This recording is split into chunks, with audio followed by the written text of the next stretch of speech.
sometimes you have to put those friendships aside. And it's not that you're trying to do people wrong per se, but there's certain decisions that you make that are not going to be popular, but that's the right thing to do. And to me, it is about doing what is right.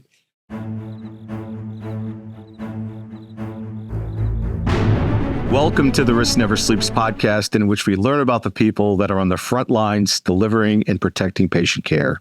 I'm Ed Gaudette, the host of our program, and today I am pleased to be joined by Nick Sturgeon, the Vice President and Chief Information Security Officer for the Community Health Network in Indiana. Welcome, Thank you for having me on.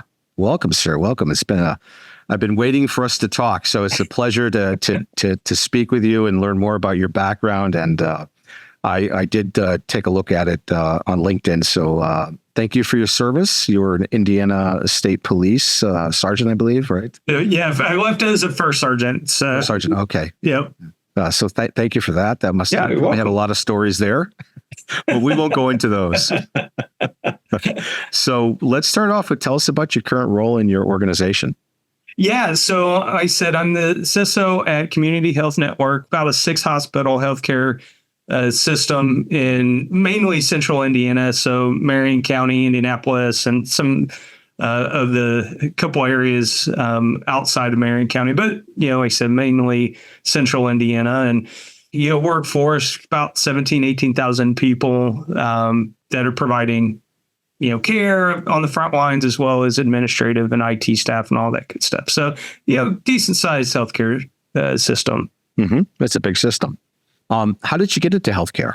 I first started when I was a director of security operations at Pondurance. Our main focus was healthcare clients, and then from there, went to Ernst & Young and had a healthcare client or two that we did some cyber program assessments for. Mm-hmm. And then after traveling got a little bit too much, there's a position that opened up at IU Health for a director in the information security department.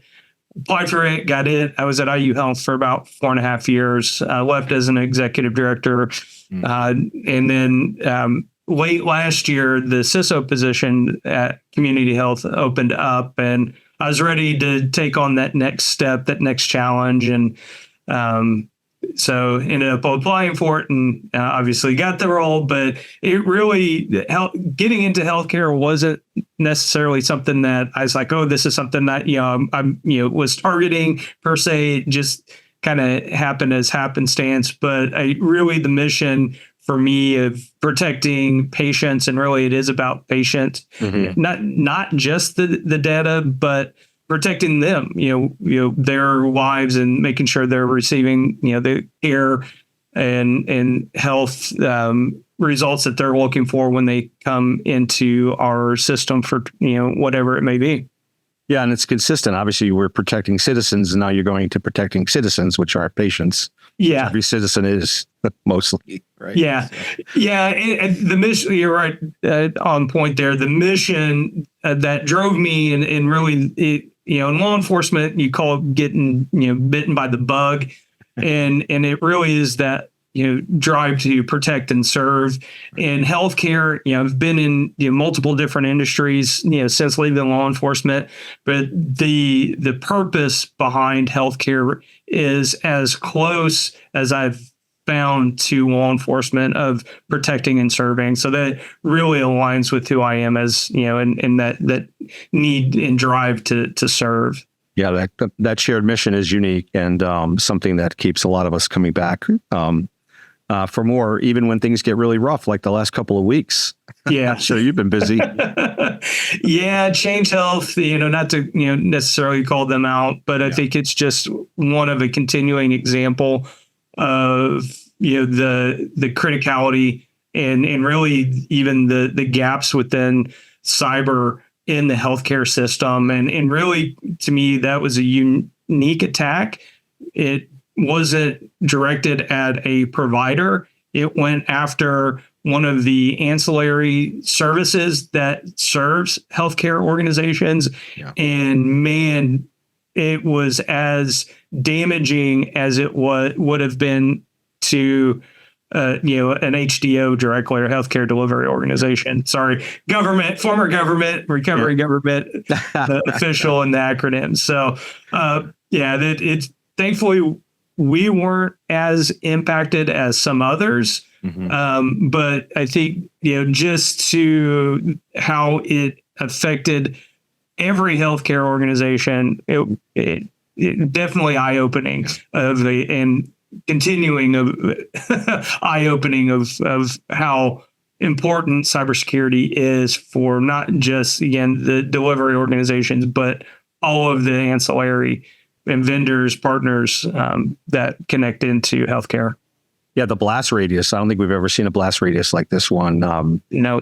I was on with John Rigi from the American Hospital Association yesterday, and we were talking about some of the stats around it. 74% of hospitals indicated direct patient impact from it, and over 94% indicated they had a financial impact to it, and I think 60% had we're losing $1 million or more a day. So it's just incredible. Yeah, I had heard stories of healthcare systems, smaller ones, potentially going out of business because they could not get, the revenue in to pay their employees, to buy, whether it's the supplies that are needed, prescriptions, and I mean, it was hugely impactful. And I think for me, being in healthcare and just the attention that we need to do and understanding the risk and that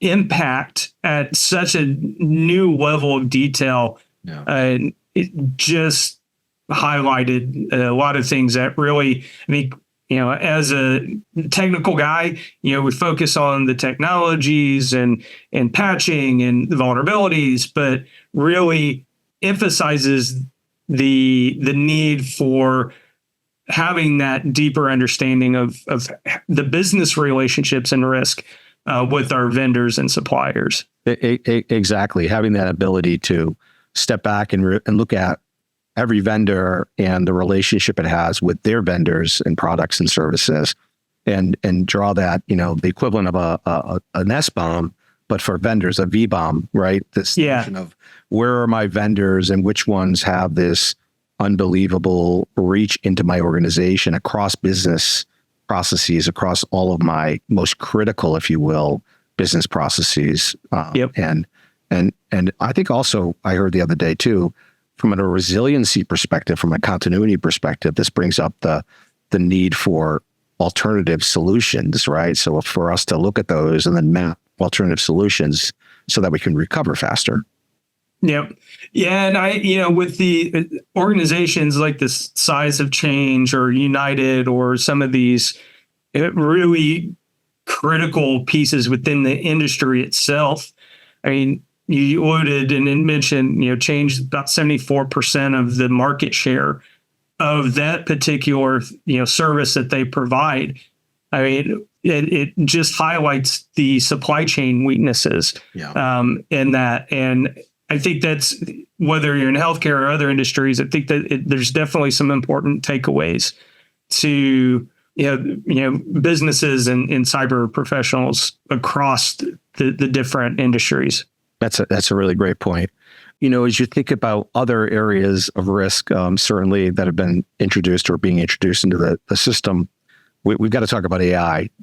What are you doing around AI, and how are you trying to proactively help the organization adopt it, but do it in a purposeful and a meaningful and a secure way?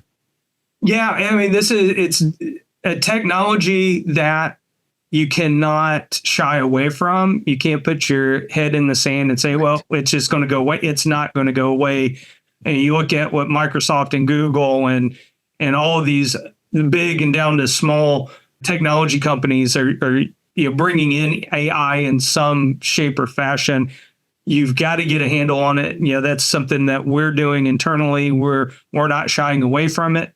We're looking at where it can be best served to help within the IT organization, within the clinical spaces, I think there's definitely a lot more due diligence that has to be done when you look at introducing AI into the clinical spaces, and what are the use cases for that, and not picking on necessarily or kind of advocating for this particular technology, but DAX nuance, for instance, to help with dictation and take some of the call it administrative burdens of the doctor, clinician to patient interaction, away, from the doctor, so they can focus on understanding more of what the patient is saying and coming up with better clinical outcomes and remedies, and allow the technology to do the voice recording and transcription.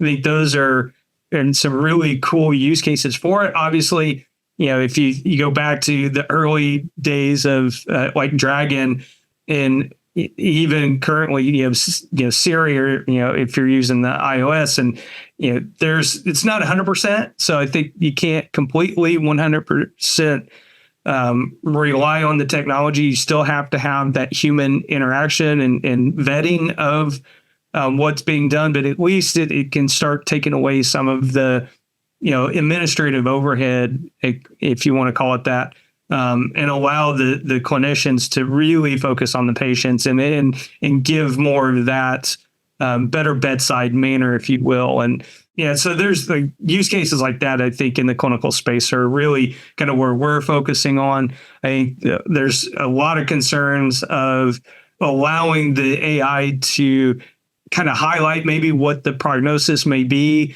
I think there's still some really cool future use cases there. Personally, again, I'm not a clinician, but I think, until the technology gets to where it's more that validation and verification gets to 100%, I think there's still going to be some hesitation about some of the use cases within the clinical space. Yeah. But we're looking at it. I think for us, it's what are those use cases, putting a lot of good governance around when we use AI within, the clinical space, or within, in IT, or within HR or finance or things like that, to make sure that, we're using it properly. There's a lot of privacy concerns with it as well.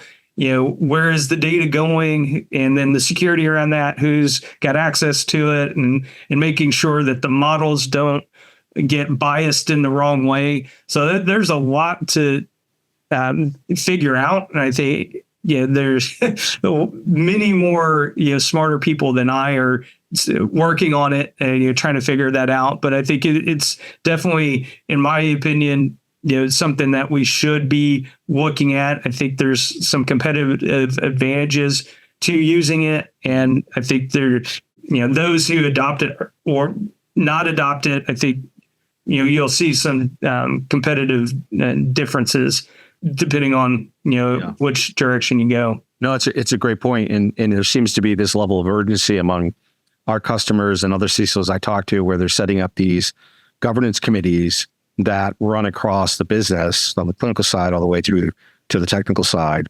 Have you set up one of those as well? Yeah, we've got an AI governance group that's looking at this, and it's a cross-functional team, from legal to IT to HR to the clinical folks. So yeah, I think almost all don't have a choice, because you look at Microsoft and with Copilot and how they're pushing it, and same with some of the other vendors. They're incorporating that within their technologies. So we have to get a handle on it. And I think that would be something, I would say to my other CISOs and other technologists, like, it's not going anywhere.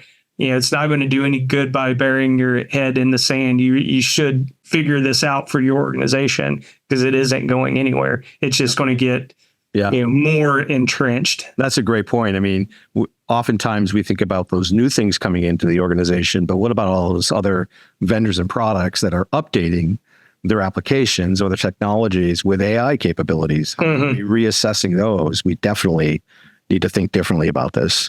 Yep.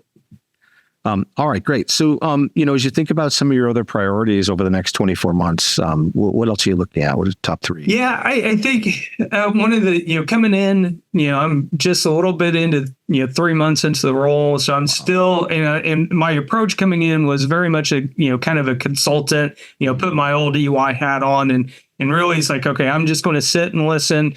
I, knew my predecessor and he and the team had set up a very good cyber organization.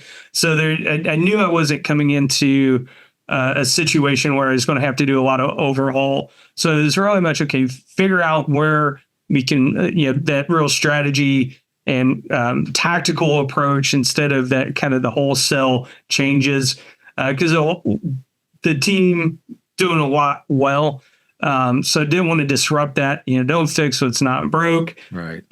So again, put that consultant hat on and really just, sit, learn, observe. And with that, some of the things around identity management, I think are a priority for me. Figuring out our access controls and where and even from an insider threat perspective, I think there's a lot of focus on the threats from external, but even when those external threats become internal threats, when they're what can they get access to, and looking at permissions, and are they set based on least privilege and appropriate for what is needed to be done. So working on that. Also medical device security is something that I've personally been focused on for the last 3 or 4 years, and really looking at how we can improve that overall state. Medical IoT in general is so susceptible to cyber attacks and the vulnerabilities, and a lot of these aren't getting patched or as quickly. And so how can we, put in better protections there? But then it's just, kind of building that strategy for the next, 3 to 5 years based on, AI and some other emerging technologies. So a lot to keep you up at night. Yeah, Sure. yeah, a little bit. So if you think about the things you do outside of the job, what would you be doing if you weren't doing this job? What are you most passionate? So, my family is, first and foremost, the reason I do everything. So when I'm not working, it's spending time with the family. I have one daughter's already out of the house and married and started her own family. I've got 2 other daughters that are, still in the house, and everything's about, making sure that we set them up for success. And my youngest daughter, I think we spend the most time on because she's travel softball. So when I'm not at home, we're typically doing something softball, it's practice or a tournament. So, and on top of that, as I'm doing back to grad school, getting my PhD at Purdue. So what spare time I have is either that, plus I got into the political game last year. I ran for local office, town council position, ended up winning my election. So whatever time that I have outside of family and work, it is doing the town council thing. That's great. Well. I saw that on LinkedIn. Congratulations. Thanks. I have 3 daughters as well. I think you said you had 3, right? Yeah, 3. My middle one's getting married next week. So. Oh, nice. Yeah. Any advice you can give me? Just say yes, dear. Whatever you want. I'm doing all that. Yeah. So my oldest has been married for about 1.5 years now. It was just an amazing time, and her husband is an IT guy, so he and I have a lot to chat about. Oh, cool! And a lot in common there. But she was just supported her every way that I could, and just to make it as special for them as possible.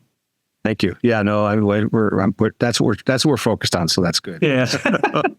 So, if you could go back in time, what would you tell your 20-year-old self?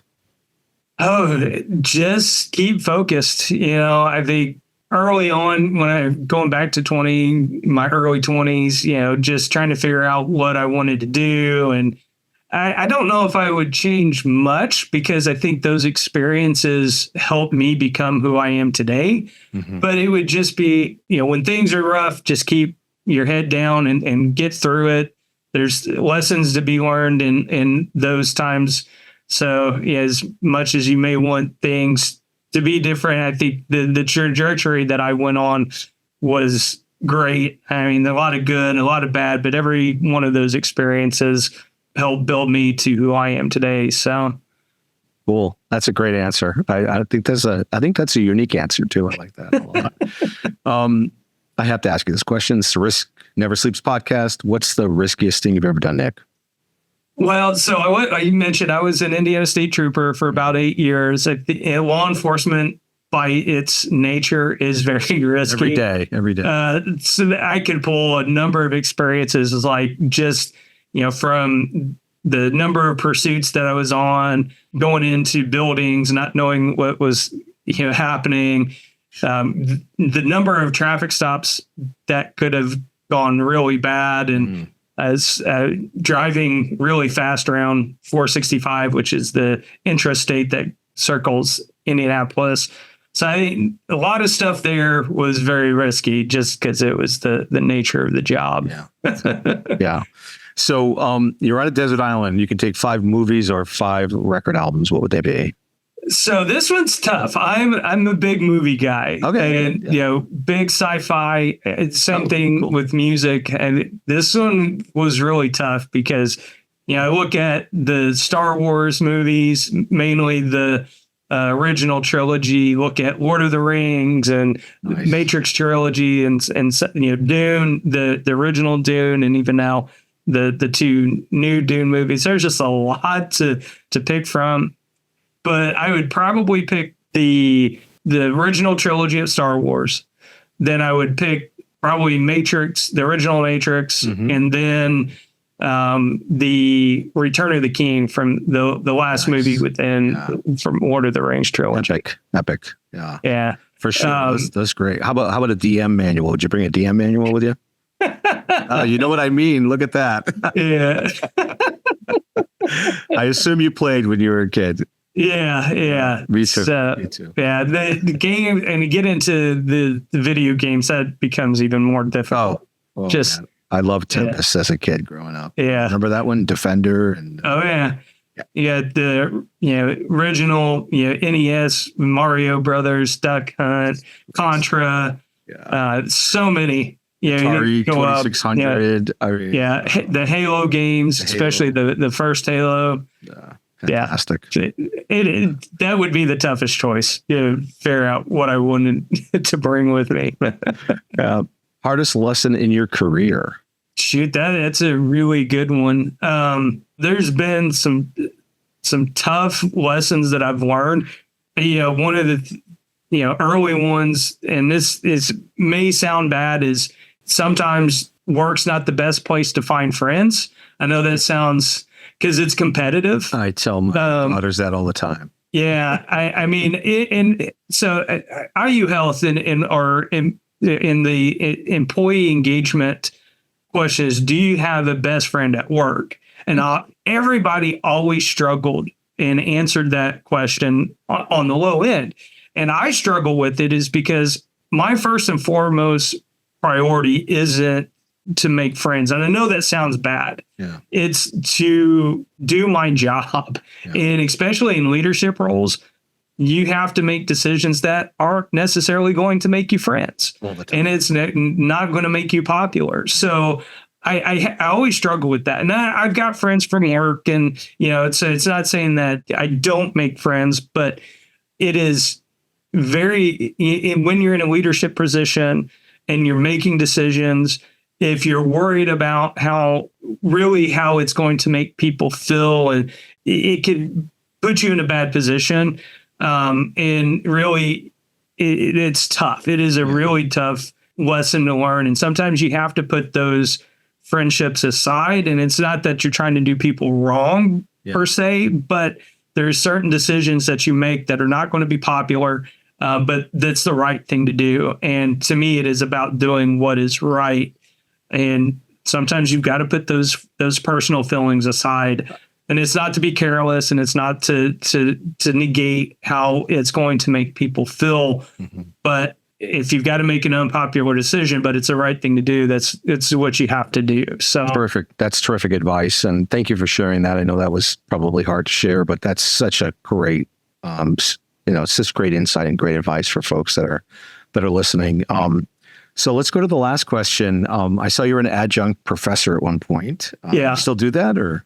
So the PhD program has put a lot of those things aside, and I'm still. And part of the requirements for my degree is to teach, and I have taught through that. I love teaching. I think I come from a family of educators, so it's just part of that other thing to give back. And I think and I get asked a lot, what do you want to do with this PhD? Is it going to help your career? And I know really I'm doing it as my retirement gig. Yeah. I want to, when I, give up, doing the technical stuff, the industry stuff, I want to find a community college and, close to the coast. And I want to teach cyber somewhere at a community college. And so really the PhD gives me the best option to be able to teach. You'll love this question then. So what advice would you give to cyber people just coming out of school, looking at a cyber profession, or looking at coming in here, or both? Just put in contact with an individual a couple weeks ago. He's wanting to change industries, and he's looking at cybersecurity as a potential way. And I'm like, first of all, you don't have to be technical. I grew up as a tech kid. Apple II was my first computer, and I've been working on computers ever since. But you don't have to get into this industry if you don't have those technicals. There's many different paths and things to do that don't require to have that technical background. So don't let that stop you from getting into it. But once you get into it, figure out what drives you and what's your passions. Whether it's risk or it's digital forensics, it's sales, it's management. There's, just try to find something that you're passionate about and go that route, but then don't be afraid to pivot. I think one of the things I've been successful at is finding opportunities and pivoting to different areas to get different experiences. Yeah, it's a great industry. There's a lot of opportunity. Again, I think when we talk about, as an industry, the talent shortage, it always drove me a little bit, crazy. It's like, no, the talent is there in different areas. We just have to train and provide some basic skills training. The talent is there. I think there's a lot of talented people that bring different soft skills to this industry that I think are sorely needed. But the talent is there. We just have to do better at training and providing opportunities for people to get in and not set these high expectations. And I think one of the things that I experienced early on was, well, if you don't have the certain pedigree, well, you're not a true cybersecurity person. And that's all bull hockey. I think that's part of the reason I think we've seen this kind of lack of interest or the lack of pipeline, if you will, is because folks had put this artificial barrier onto what it means to be a cyber professional. We've seen more and more customers leveraging the process around risk management as a way to bring people in that have little to no skill, give them an unbelievable breadth of the organization, from the business processes, from the impact of technology on those processes, and then putting them in the role for a year or two and moving them into other areas of cyber once they get that background, because it's a really nice way to come into the organization. So I love that. I love that, Nick. Yeah. And I think there are some things that obviously you have to have technical aptitude for, but that isn't everything within cyber. One of the things, I've noticed there are some really, really talented technical folks that I honestly wouldn't put in front of a board of directors.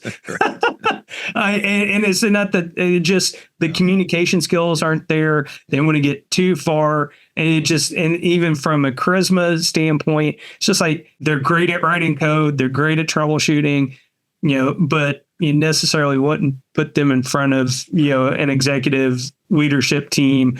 So I think you need, there's a whole breadth of different types of personalities and backgrounds that you need that doesn't necessarily require that technical aptitude to get into this industry. So, yeah, that's great. Thank you, Nick, for your time. This is Ed Gaudette from the Risk Never Sleeps podcast. If you're on the front lines delivering patient care and protecting patient safety, remember to stay vigilant because risk never sleeps.